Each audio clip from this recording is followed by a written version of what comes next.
बिस्मिल्लाहिर्रहमानिर्रहीम। Professor doctor Mohammad Amin, university on the road. आज हम डिस्कस कर रहे हैं पाकिस्तान के मसाइल। इनमें जो बेसिक मसाइल हैं, जो बर्निंग इश्यूज़ हैं, वो है महंगाई, बेरोज़गारी। तो जो बेरोज़गारी है, इसने हमारे मुआशरे की बुनियादें हिला दी हैं। नौजवान हैं, डिग्रियाँ हैं उनके पास, लेकिन परेशान हैं। नौजवान परेशान हैं तो उनके वालिदैन परेशान हैं। बेरोज़गारी की वजह से नौजवान बेराह रबी का शिकार हो रहे हैं, नशे का शिकार हो रहे हैं। तो कुछ नौजवान अप्रोच करते हैं बाहर जाने की, कुछ लीगली तरीके से करते हैं, वो पहुंच जाते हैं, लेकिन कुछ गलत लोगों के हत्थे चढ़ जाते हैं। तो उससे क्या होता है, वो पैसा भी ज़ाया होता है और बाद का वो अपनी जान से भी हाथ धो बैठते हैं। तो इस सिलसिले में आज हमारे साथ हैं माशाल्लाह मलिक नसीम साहब। 40 साल ये मस्कत में रह कर आए हैं। तो हम इनसे पूछते हैं कि जो बच्चे बाहर जाना चाहते हैं रोज़गार के हवाले से, तो आप उनको क्या सजेस्ट करेंगे?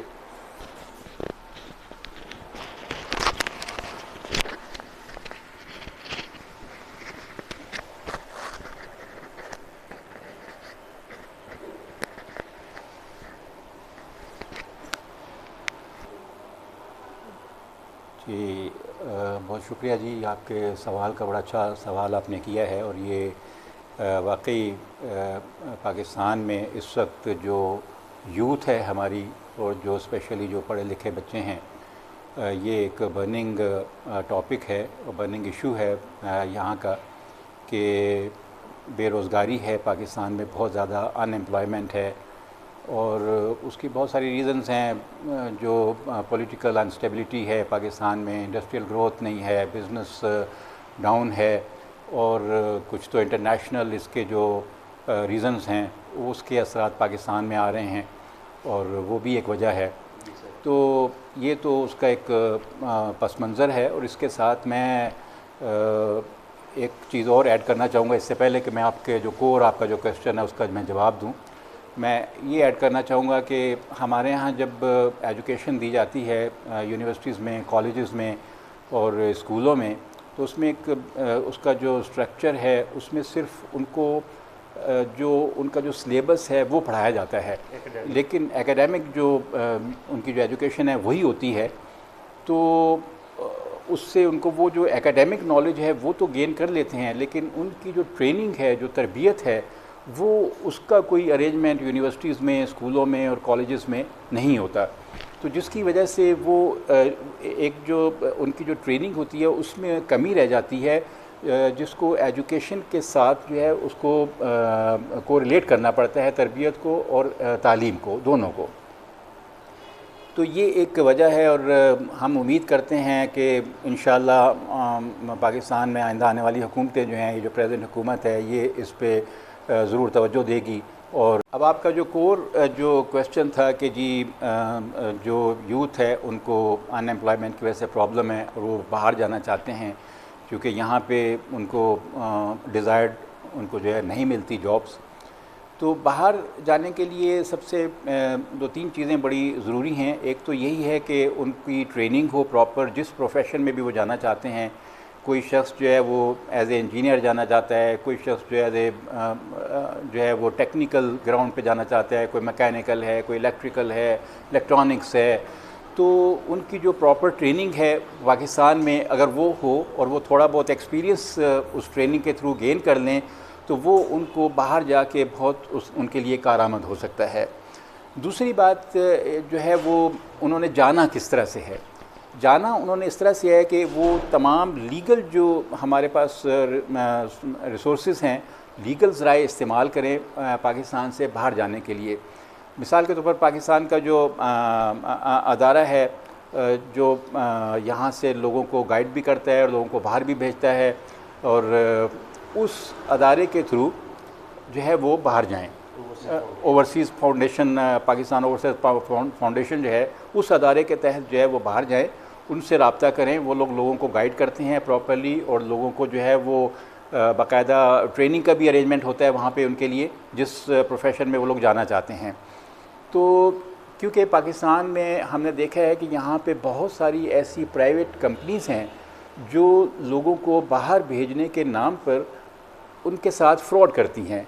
एक तो उनका पैसा ज़ाया होता है, उनका वक्त ज़ाया होता है, और हमने देखा है कि बहुत सारे जो यंग बच्चे हैं, जो स्टूडेंट्स हैं, जो बाहर जाना चाहते हैं, वो बेचारे उनकी चिकनी चपड़ी बातों में आके उनको पैसे दे देते हैं, वो उनको जो है गलत तरीक़ों से बाहर लेके जाते हैं और वो बेचारे बाहर जाके फंस जाते हैं। और बाज़ दफ़ा तो बहुत ही दिल खराश और अफसोसनाक इंसिडेंट्स भी हो चुके हैं जिसमें लोगों की अमवात हो चुकी हैं। समंदर के ज़रिए लेके जाते हैं, उनको जो है वो कंटेनर्स में लेके जाते हैं। तो ये एक बड़ा मसला है। इसलिए हमारी ये एडवाइस है तमाम यंग जनरेशन को जो बाहर जाना चाहते हैं, जो यूथ हैं ख़ास तौर पर, कि वो लीगल ज़राए इस्तेमाल करें, ओवरसीज़ पाकिस्तानी फाउंडेशन के थ्रू जाएं या ऐसी एजेंसीज़ के थ्रू जाएं, जो ऐसी कंपनीज़ जो हैं जिनके पास बाकायदा लाइसेंस हो, वो उसको उनसे कांटेक्ट करने से पहले उसको वेरीफाई करें, तस्दीक करें उसकी अपने ज़रिए से, और फिर जो है अपना प्रोसीड करें उनको पेमेंट वगैरह के लिए, और फिर वो बाहर जाएं। दूसरी बात ये है कि आप का ये इंटरेस्ट है कि आप कहाँ जाना चाहते हैं, वेदर आप यूरोप जाना चाहते हैं, आप साउथ एशियन कंट्रीज़ में जाना चाहते हैं, या आप मिडल ईस्ट में जाना चाहते हैं। अगर आप मिडल ईस्ट जाना चाहते हैं तो मिडल ईस्ट के अपने उनके जो स्पॉन्सरशिप के लॉज हैं, तो कोशिश करें कि जाने से पहले आपके पास वहाँ का जो एम्प्लॉयमेंट है वो कंफर्म हो। यानी आपको वहाँ पे जॉब ऑफ़र हो जाए, और जॉब ऑफ़र होने के बाद फिर आप यहाँ पे किसी से प्रोसीड करें कि मुझे ये जॉब ऑफ़र हुई है, ये मेरे पास लेटर आया है फ़लाँ कंपनी से।